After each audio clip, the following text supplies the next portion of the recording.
The story begins in Shanghai City. In a quiet room, a woman with blue-green hair, Zhang Wangshan, is breastfeeding her newborn son. She tells her baby, Chenchen, how lucky he is to just eat and sleep, smiling that while she's losing sleep over him, it's worth it if he grows up healthy. Unknown to her, the baby is not ordinary. He is reincarnated and has the consciousness of his former life. As he feeds, he notes his brain isn't fully developed, yet he is aware.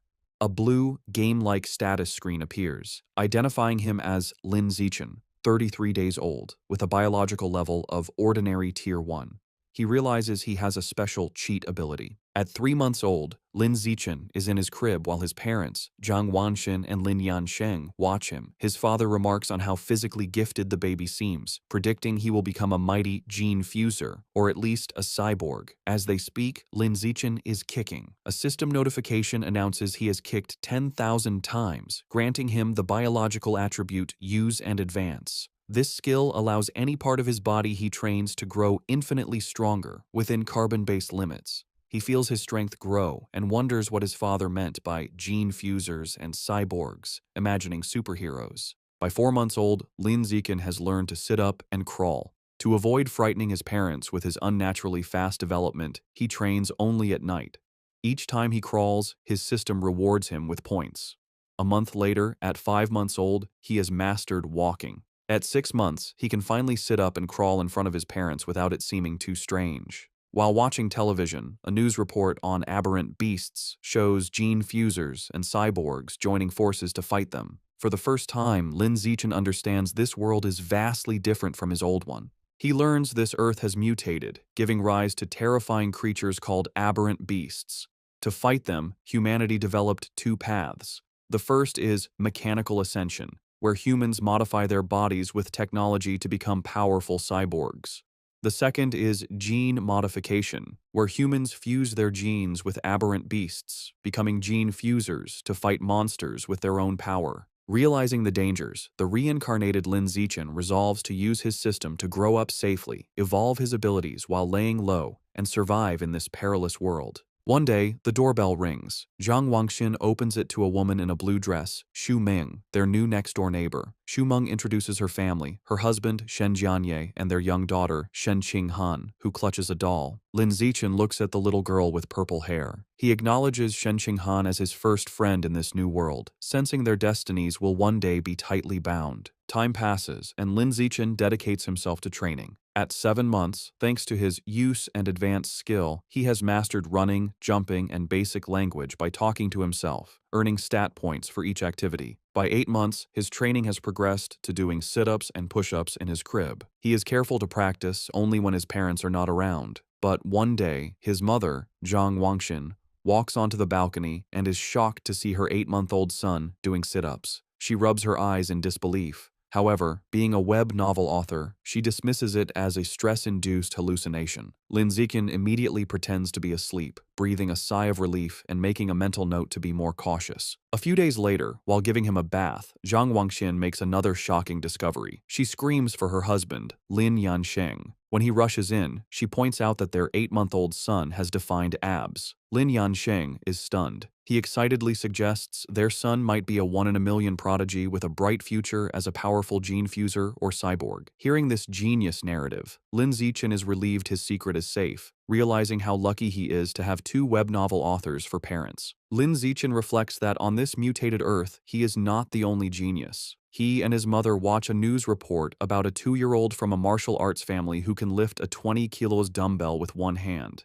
Zhang Wangshin pulls her son close, proudly stating that her Chenchen is just as amazing. Lin Zichen is touched by his mother's confidence and wonders if he'll also be able to lift 20 kilos when he turns 2. By the time Lin Zichen turns 2, his training has paid off. He has kept a low profile while secretly developing his strength, easily lifting a 20 kilos weight with one hand in the storage room.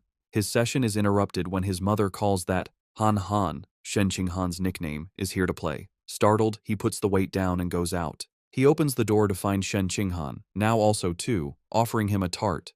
Lin Zichen internally remarks that due to their different mental ages, they don't play conventionally. While Han Han is a typical toddler, he uses every moment to train. He has found a unique way to spend time with her. Since she likes to stick close, she serves as a perfect custom-sized weighted vest for his exercises. There is, however, one recurring problem, which he is reminded of when he feels a warm wetness and cries out that Han Han has peed on him again. Another year passes. At age 3, Lin Zichen's strength has grown exponentially, and he can lift a 40 kilograms weight with one hand. While watching TV, he sees a report about a 4-year-old prodigy lifting a 30 kilograms dumbbell and notes with satisfaction that he is already stronger. Despite his progress, his system still shows his biological level as ordinary Tier 1. He wonders what it would take to reach Tier 2. With these questions in mind, he steps out of his house for the first time. The world outside is a stunning, futuristic cityscape with beastmen and cyborgs, which he assumes are the gene fusers and cyborgs he's heard about. Accompanied by his mother and their neighbors, Shumeng and Shen Qinghan, he heads to the library. Since his parents don't let him use electronic devices, books are his best source of information. At the library, his mother points him toward the children's section, but Lin Zichen heads for advanced encyclopedias, with a worried Shen Qinghan following.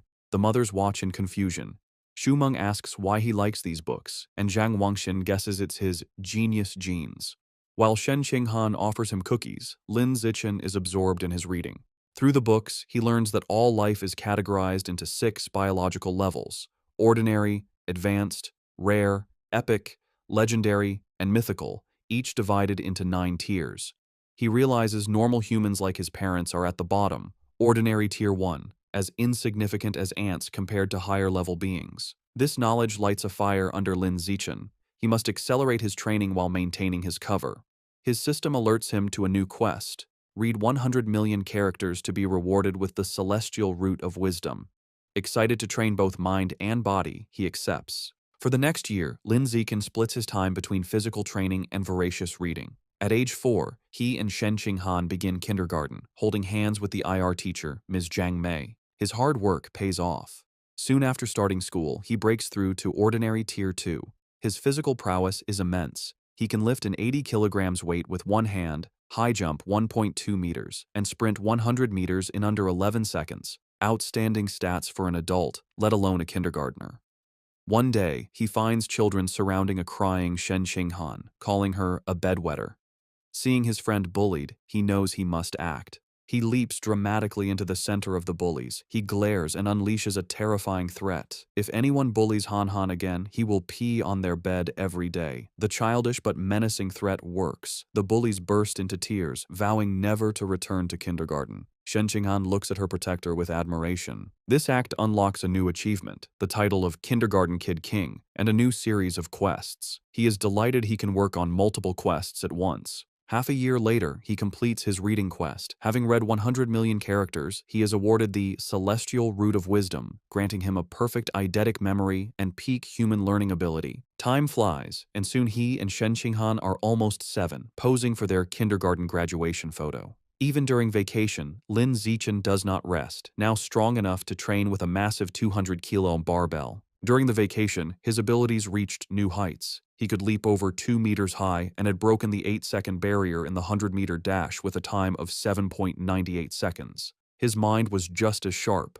Boosted by his new attribute, he had already finished most of the elementary school curriculum. His new life began at Sunshine Elementary School. Because he was already self-studying advanced subjects, academic competitions were easy. He effortlessly took first place at the National Elementary School Academic Competition, just to unlock his title as quickly as possible. Whenever he had free time, he would give Shen Qinghan private tutoring. Though not an exceptional talent, she was diligent. With his help, her grades improved dramatically, and after one semester, she was ranked second in the class, with Lin Zichen holding first place. To speed up his quest, he also participated in school sports meets, breaking every record. Just when he thought his school life would continue in this predictable routine, a special new transfer student appeared. The teacher introduced the newcomer, a girl with long, silvery blue hair named Bai Shui. Lin Zichen immediately knew she was different. As she stood in the doorway, he could sense a faint, unusual aura that did not belong to a normal human. As the new transfer student, Bai Shui, walks to find a seat, the other students watch her curiously. Shen Qinghan leans over to Lin Zichen, whom she calls Xiao Chen, and whispers about how pretty Bai Shui's hair is, like winter snowflakes. However, Lin Zichen is not in the mood to discuss aesthetics. As Bai Shui sits near him, his mind is on the strange, non-human aura he senses from her.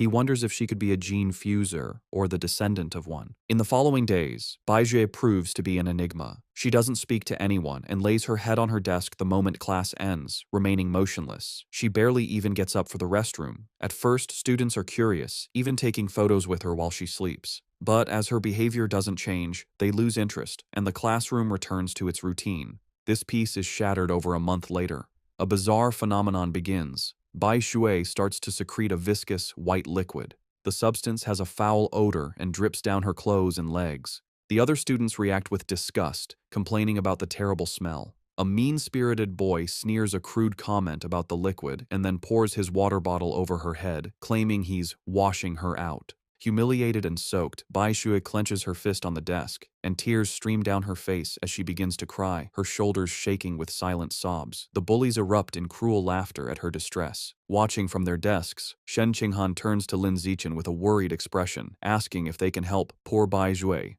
Lin Zichen is confused. He had sensed Bai Shui was dangerous, so he can't understand why she is crying. He agrees to help. As he walks towards the bullies, he reevaluates his assessment. While he still doesn't understand her, he realizes that for now, she isn't a threat. She is just a weak girl being bullied, and he has to step in. Lin Zichen walks up to the main bully and grabs him by the collar, calling out his name, Guan Chun. With a menacing smile, he orders the boy to wipe the water off Bai Shui's desk. Guan Chun is terrified and stammers that he'll wipe it up right away. The other bullies know they are in trouble. Lin Zichen is notorious at school for being skilled at both academics and fighting. Not even 6th graders dared to mess with him. Knowing it's better to comply, they quickly grab tissues and clean up the mess. Once the desk is clean, Lin Zichen's gaze sweeps over the group. He commands everyone involved to apologize to her immediately. The bullies, sweating and terrified, quickly comply. They line up before her desk and bow their heads, offering apologies and promising never to bully her again.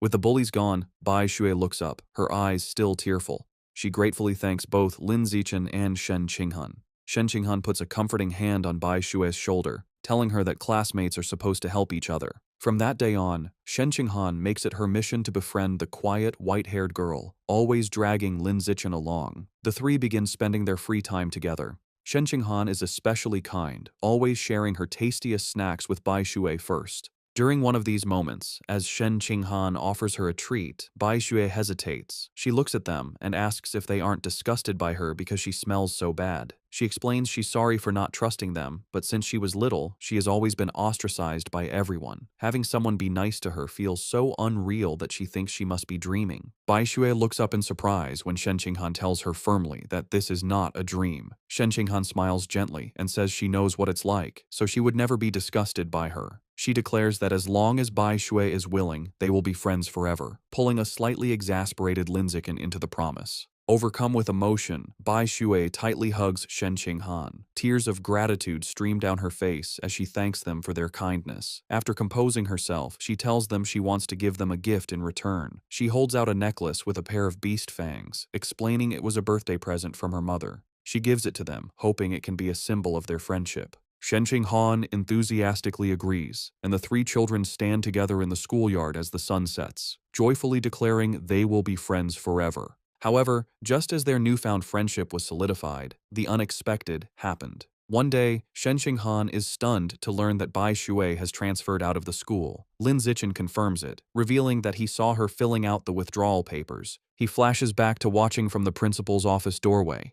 He saw Bai Shui with the principal and a large, intimidating man with cybernetic arms. The principal assured the man that Bai Shui's paperwork was complete and her information would be kept confidential. The encounter confirmed Lin Zichen's suspicions that Bai Shui's identity was not simple. From that day on, he never saw Bai Shui again, left to wonder about her. But he notes that the events that followed were what truly captured his attention. Sometime later, Lin Zichen is at home giving his mother, Zhang Wangxin, a shoulder massage. She sighs in relief, telling him the massage is perfect after a long day of typing. Lin Zichen internally notes that he learned professional massage techniques thanks to his celestial root of wisdom and is surprised by its usefulness. Their quiet evening is interrupted by a major news report. It features another incredible achievement by the Kyoto prodigy. At just 10 years old, the boy has successfully fused with aberrant beast genes and can now lift a 500 kilograms boulder with one hand. Lin Zichen recognizes the boy and realizes with a jolt that his rival has already begun gene fusion. His father, Lin Yansheng, complains that the Kyoto prodigy is always on TV, questioning if they are trying to turn him into an influencer. The parents discuss it. Lin Yansheng explains the boy is from a 1,000-year-old martial arts family, so they likely have advanced gene fusion technology. Zhang Wangxin argues it's wrong to use a child as a guinea pig. Her husband counters that for such a family interests come first, earning a sarcastic "you know everything" from his wife. While his parents bicker, Lin Zichen is deep in thought. He recalls that before the fusion, the prodigy could lift 100 kilograms. Now he can lift 500 kilograms, a five-fold increase. In comparison, Lin Zichen, at only 8, can already lift a 300 kilograms weight with one hand without any gene fusion. He concludes with a confident fist pump that his own potential is far greater.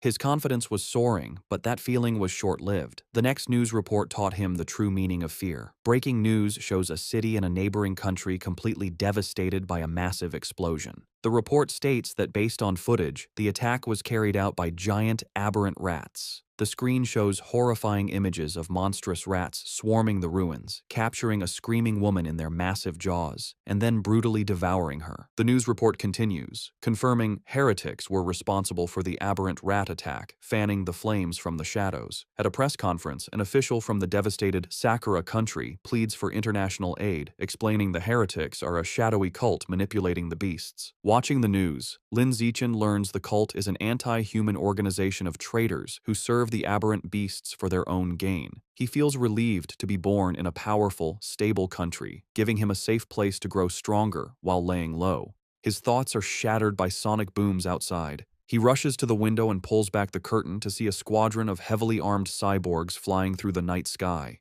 He wonders why so many are being deployed, hoping nothing bad is happening. The next morning, everything seems normal. Lin Zichen waits for Shen Qinghan, who runs up, apologizing for being late. As she approaches, he notices something strange. The beast fang necklace Bai Shui gave them, now worn by Shen Qinghan, emits a bright blue glow. He realizes the fang is from an aberrant beast and the source of the faint, non-human aura he'd sensed from her. The glow fades as quickly as it appeared, and the two don't think much of it. However, between the cyborgs and the fang's reaction, Lin Zichen feels that something bad is about to happen. On their way to school, a striking woman with long red hair in a black dress leans against a lamppost, watching them.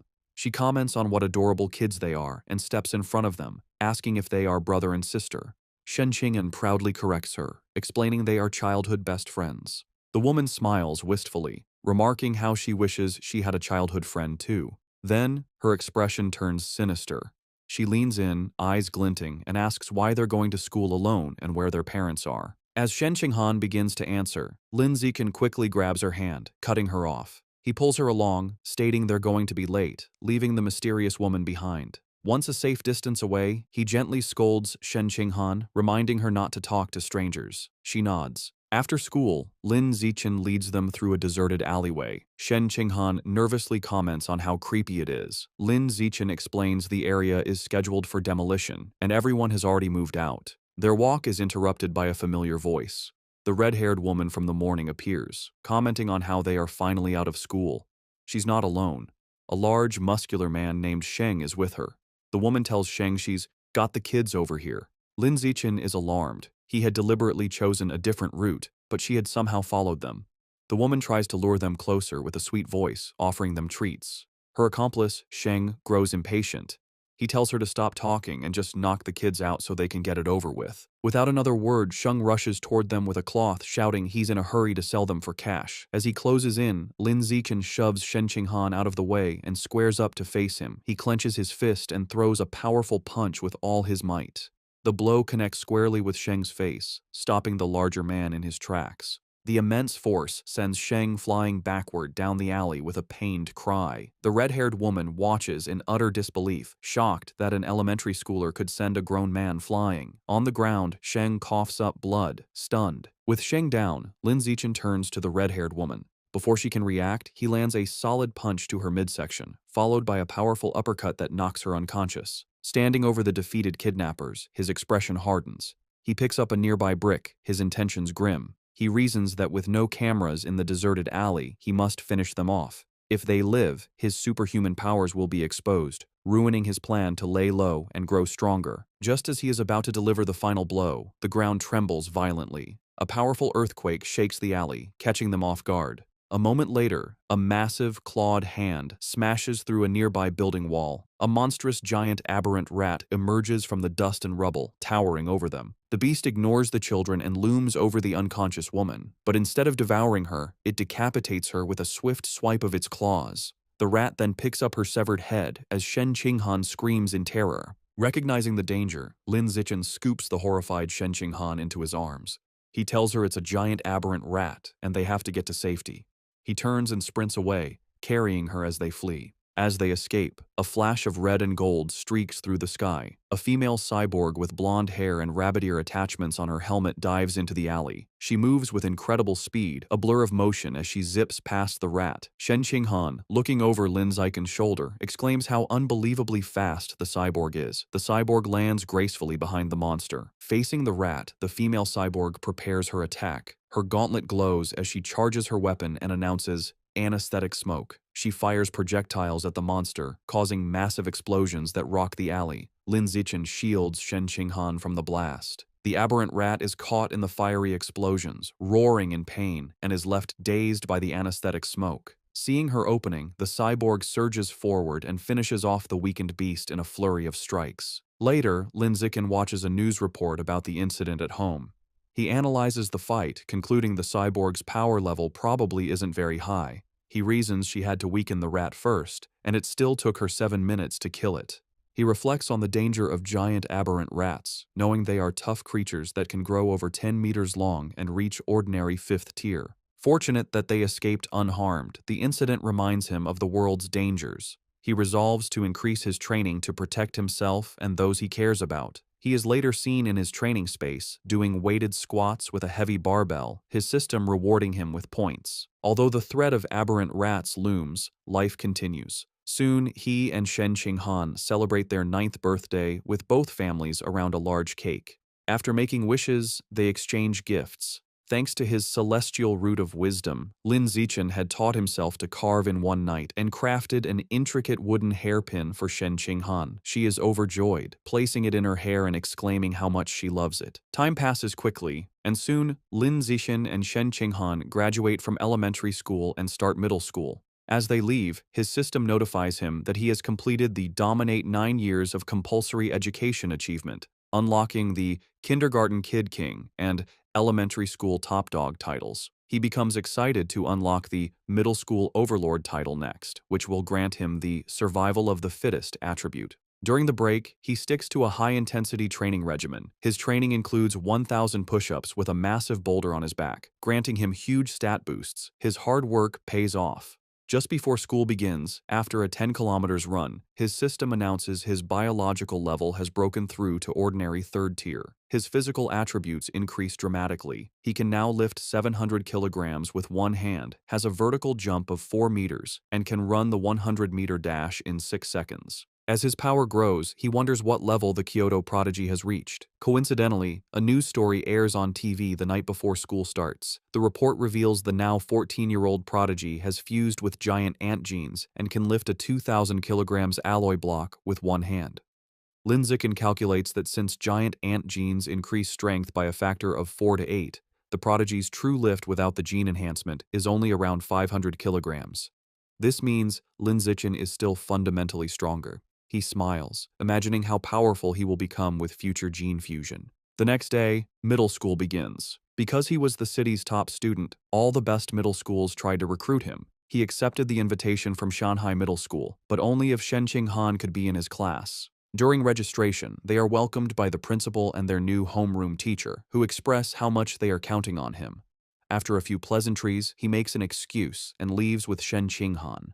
The real reason he chose Shanghai Middle School was for its excellent athletic facilities. They had planned to play badminton on the school's court before classes officially started. On the court, an excited Shen Qinghan tells Lin Zichen, "Xiao Chen, they should start." She serves with a flourish, calling out her fairy's curveball. Lin Zichen easily catches the shuttlecock mid-air, but their game is interrupted. A group of upperclassmen approaches, and their leader, in a backward cap, snatches the shuttlecock, informing them the court is reserved. His friends mockingly offer to let Shen Qinghan stay and spar with them. Shen Qinghan stands her ground, telling them they have to follow the rules, and they were there first. Lin Zichen, seeing them get too close to Shen Qinghan, steps in with a cold expression. He tells them to get away from her and reminds them of the first come, first served rule. The leader scoffs, arrogantly declaring he is taking the court. The leader holds the shuttlecock and tosses it up, but before he can serve, Lin Zichen moves. He declares that from now on, his rules are the only ones that matter. With a surge of power, he leaps and smashes the shuttlecock with incredible force. The shuttlecock rockets across the court, a white blur. It moves so fast, the leader barely has time to react. The force of the impact shatters his racket and sends his cap flying. The upperclassmen are left in shock, sweating and trembling. They wonder if Lin Zichen is even human, questioning if he's a gene fuser. One notes with terror that if the shot had been off by a little, their boss's head would have been taken off. Thoroughly intimidated, the upperclassmen bow deeply in apology. They tell Lin Zichen they understand the rules now and will be leaving immediately. They then beat a hasty retreat. Perhaps because word of the incident spread, no one ever dared to bully Lin Zichen or Shen Qinghan again. Aside from being bigger with better facilities, their new school life felt much the same. Academically, Lin Zichen was far ahead, having finished the middle school curriculum long ago.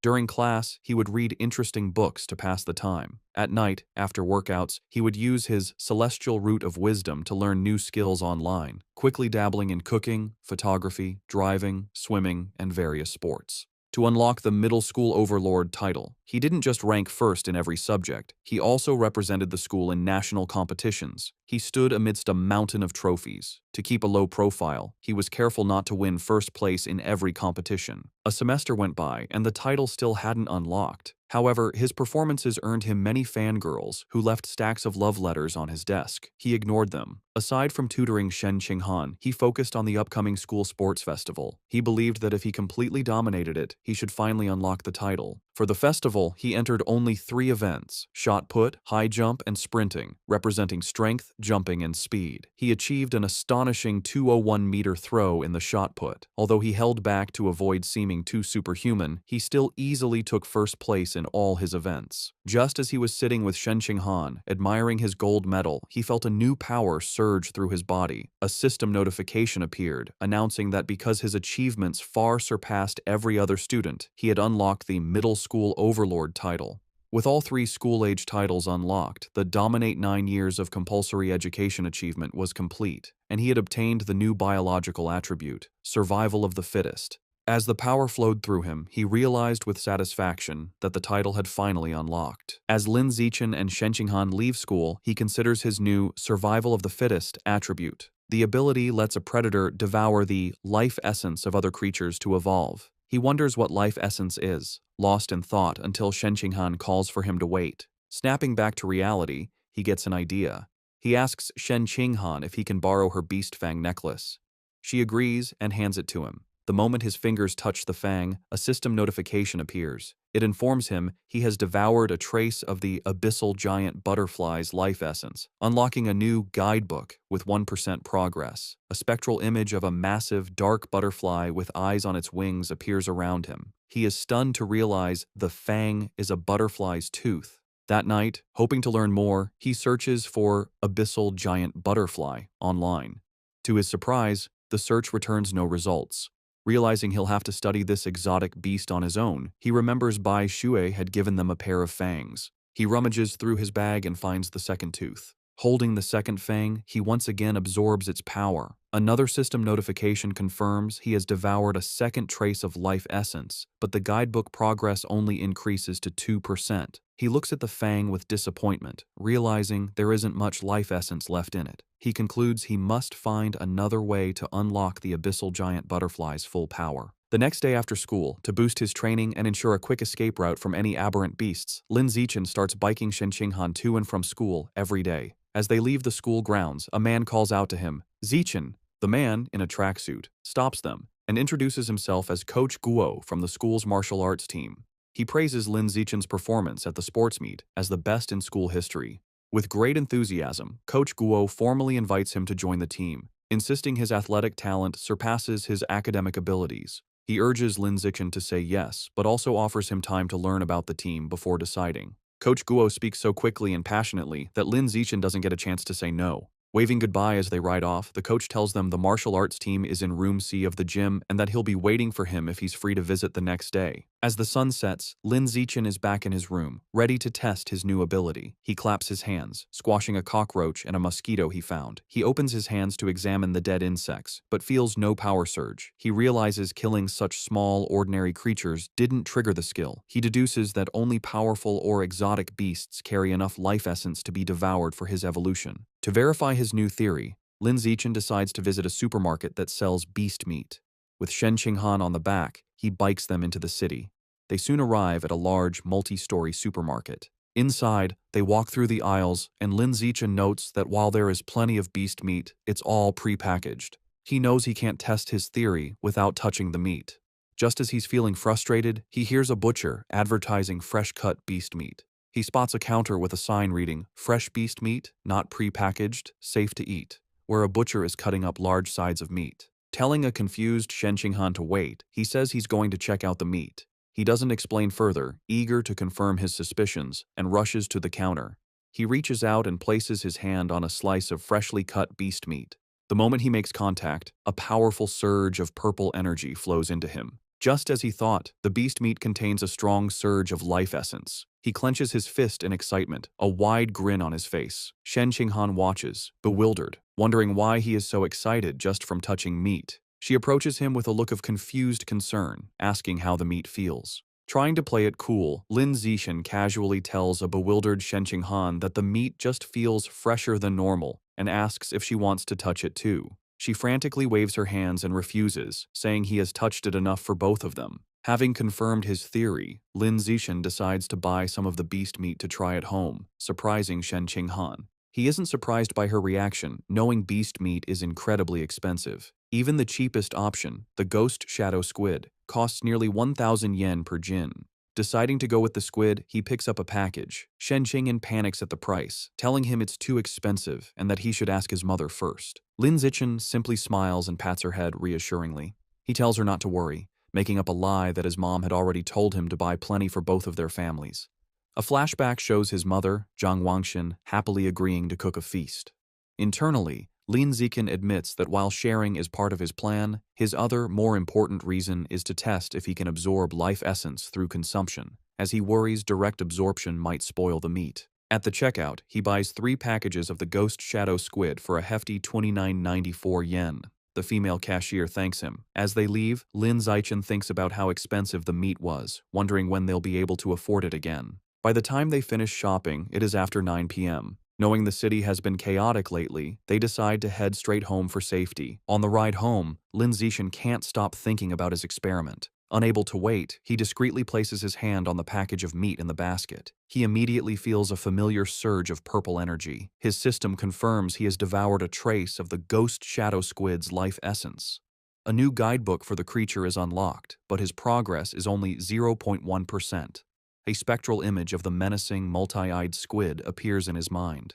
As they bike through the quiet streets, he does some mental math. He realizes devouring a small amount of meat only unlocked a fraction of its power. He estimates he'd need to devour 100 jins to reach 100% on the guidebook, costing a staggering 100,000 yen. He considers the squid's special ability, to dissolve into water and vanish, and decides the powerful skill is worth the price. His course is clear. He needs to make a huge sum of money, as he can't ask his family for that much. He then remembers his second reason for buying the meat, to test if absorbing its life essence would cause it to spoil. He glances at the package. It's been a while, but the meat looks perfectly fresh. He grins, delighted that absorbing the essence doesn't ruin the meat. As he continues to absorb its power, his progress bar for the squid climbs to 3%.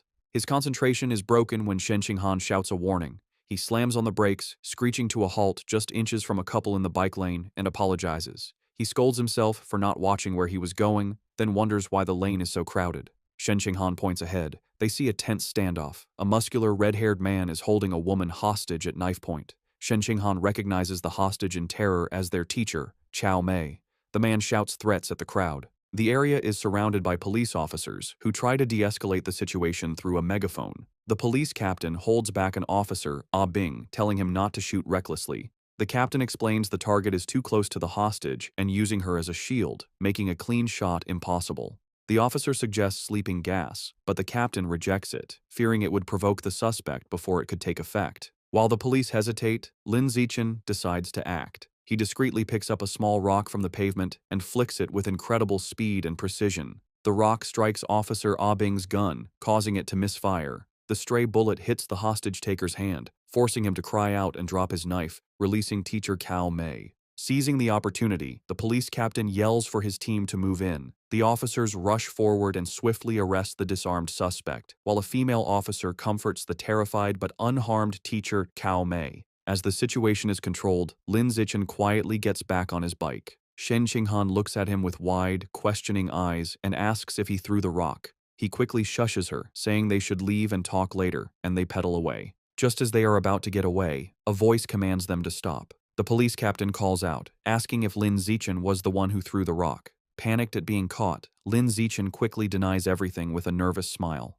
The captain watches them pedal away, finding it strange that someone wouldn't want to admit to a good deed. He muses aloud that there's a reward for bravery. The word reward instantly catches Lin Zichen's attention. Needing money, he slams on his brakes, skids to a halt, and rushes back to the captain. He sheepishly retracts his denial, admitting he threw the rock and explaining that the money is really important to him. The captain tells him to come to the station to make a report, promising to help him apply for the reward. After informing their families, Lin Zichen and Shen Qinghan prepare to head to the police station. He assumes everything will go smoothly, but as the police lead the cuffed suspect away, something goes horribly wrong. The suspect's face begins to twist grotesquely. The police realize with horror that he's a heretic and is mutating into a giant aberrant rat right before their eyes. The monster breaks its cuffs and goes on a rampage, swiping its massive claws at the officers. The police captain gets on his radio, ordering all forces to open fire but to protect the civilians. The officers unload their weapons, but the bullets have no effect. A frantic report comes in, identifying the heretic as having fused with Rat King genes and calling for immediate backup.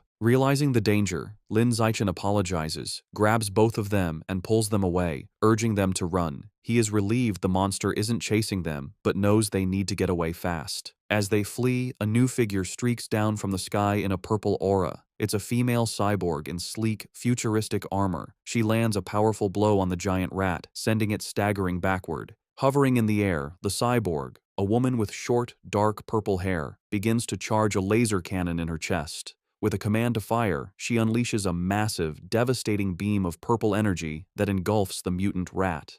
The creature roars in agony as it is completely disintegrated, leaving nothing but scorched remains. Lin Zichen watches, stunned by the cyborg's incredible power. With the threat gone, Teacher Cao Mei and Shen Qinghan breathe sighs of relief. Lin Zichen, however, is more concerned about his bike, noting with relief that the blast didn't hit it, which would have been a huge financial loss. Just as the tension subsides, he has a sudden realization. He looks into the bike's basket and sees the expensive ghost shadow squid meat has spoiled, giving off a foul smell. He now understands his initial theory was correct. Absorbing the life essence causes the meat to spoil, but there's a delay. Holding up a limp tentacle, he realizes he needs an excuse and decides to blame the fight and the now-deceased heretic. Putting on a dramatic show, he throws the spoiled tentacle down, loudly blaming the heretic and the cyborg's attack for roasting the meat. Teacher Cao Mei comforts him, saying what matters is that they're all safe. Although they plan to go home, at the captain's request, they end up riding with the security team to the station. They didn't expect to be transported in the same van as the heretic's remains. After the laser blast, all that was left was a pile of scorched flesh on a gurney, and the smell was intense. As he sits in the foul-smelling van, another thought strikes Lin Zichen. He remembers that the beast fangs from Bai Shui still contained life essence long after the creature was dead. A new possibility dawns on him. Could there be life essence left in this corpse as well? And if so, could he devour the corpse's Rat King gene for himself? Sitting in the police van, Lin Zichen wonders how much of the Rat King gene he can devour from the heretic's scorched corpse.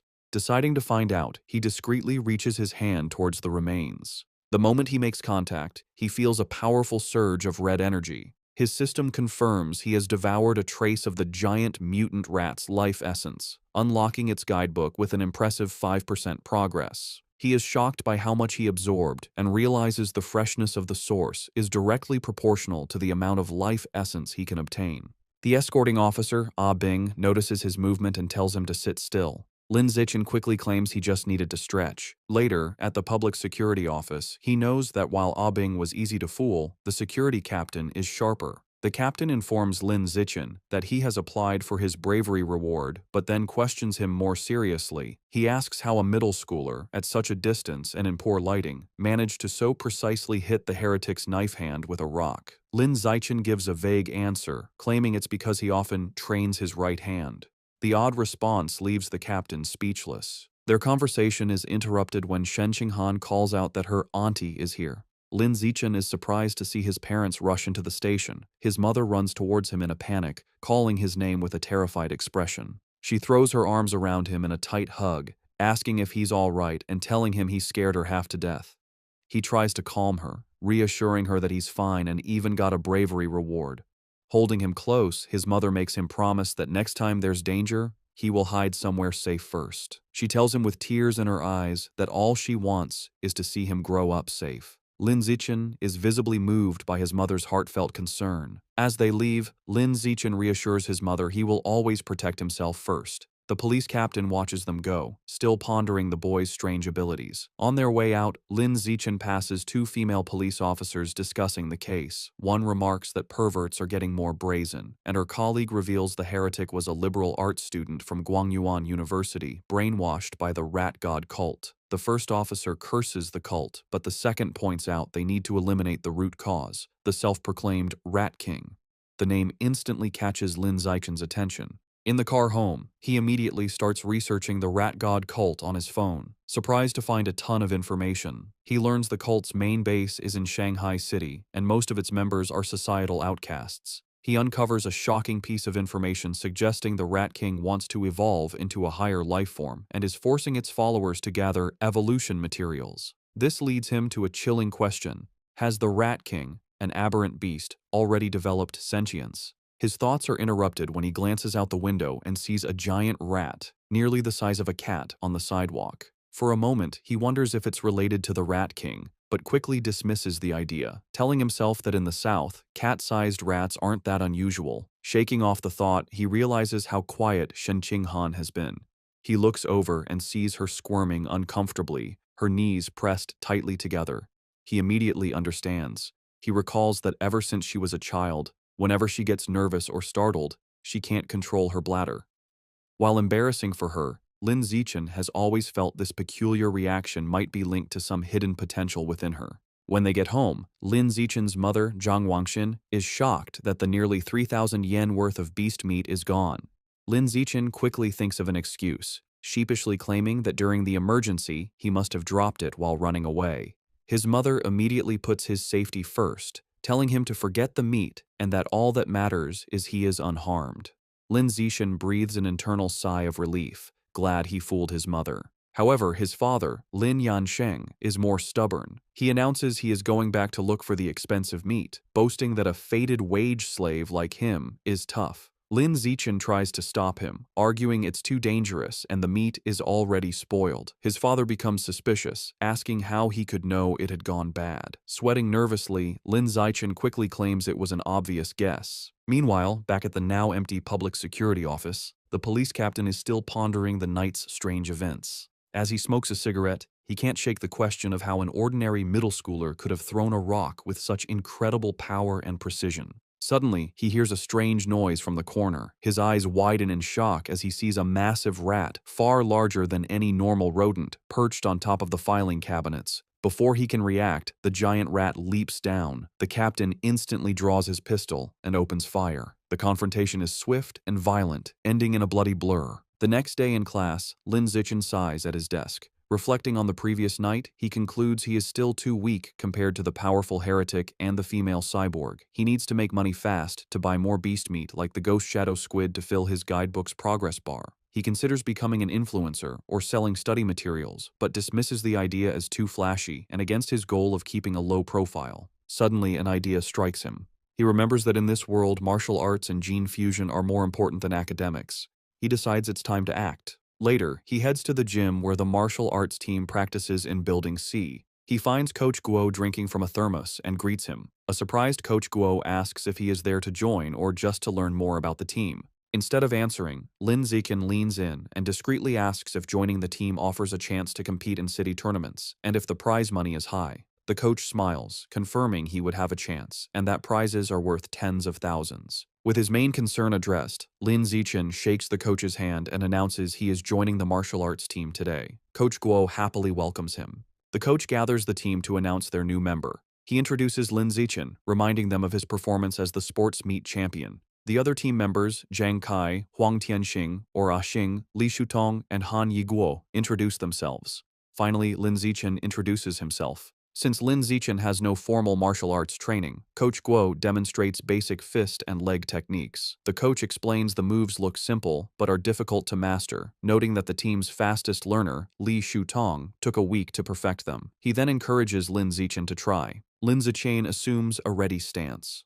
Thanks to his celestial root of wisdom attribute, which grants him heaven-sent martial insight, he has already memorized and understood every detail of the demonstration just by watching. As he practices the fist techniques, a system notification awards him points in vitality, strength, dexterity, and proficiency. He executes the hand and fist movements with flawless precision and speed. He transitions seamlessly into the leg techniques, performing powerful, fluid kicks. Another system notification grants him points for his leg muscles, dexterity, and proficiency. The coach and the team watch in stunned silence. The coach's jaw drops, and he almost fumbles his thermos, unable to believe it. He wonders how someone could learn the complex forms perfectly after one look. Staring at the flawless performance, a single thought forms in his mind. He must be a once-in-a-million martial arts prodigy. That evening in Shanghai, Lin Zichen's mother, Zhang Wangxin, calls him for dinner. He rushes out eagerly, spoon in hand, asking what she made. She proudly presents a large platter of the ghost shadow squid he wanted. The aroma is incredible, and he tells his mother how amazing it smells. She urges him to eat while it's hot. He takes a bite and praises her cooking as the best in the world. Pleased, she tells him to eat a lot, as she bought 3 full gins for him. As he eats, a system notification appears. He has devoured a trace of the ghost shadow squid's life essence by consuming it, bringing his guidebook progress to 3.01%. He realizes with frustration that eating the meat works just as well. If he had known, he wouldn't have spoiled the first batch by touching it. While they eat, a news report catches their attention. It's about a 14-year-old genius girl, the youngest cyborg in history after fusing with an energy core. Her energy system grants her superhuman abilities, lifting a 5,000-kilogram SUV with one hand, sprinting 100 meters in 3 seconds, and jumping 8 meters vertically. Watching this, Lin Zichen ponders the debate in his world. Between the Kyoto prodigy's gene fusion and this girl's cybernetics, which path is stronger? His thoughts are interrupted by another breaking news story. It announces that the security captain they met, He Chun-shan, was killed in his office. Surveillance footage showed he was attacked and devoured by a giant mutant rat that infiltrated the station. Medics are shown wheeling his body into an ambulance. Lin Zichen is horrified.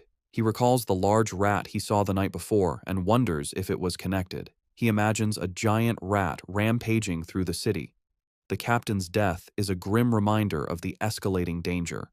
Staring intently, Lin Zichen decides he must intensify his training immediately. Following the police captain's death, Lin Zichen dedicates himself to a grueling training regimen. After intense practice, he can now sprint 100 meters in a blistering 4.61 seconds. His physical power has skyrocketed. His vertical jump is 5.3 meters, and he can lift an astounding 1,200 kilograms with one hand. In addition to his personal training, he continues his martial arts practice with the school team, hoping to boost his strength quickly for the upcoming tournament. The next morning at school, he heads to the gym to practice, with a curious Shen Qinghan tagging along. On their way, a girl with pink hair warmly greets Lin Zichen and offers him a bottle of fresh milk. He politely declines, thanking her, and walks past with Shen Qinghan, leaving the girl disappointed.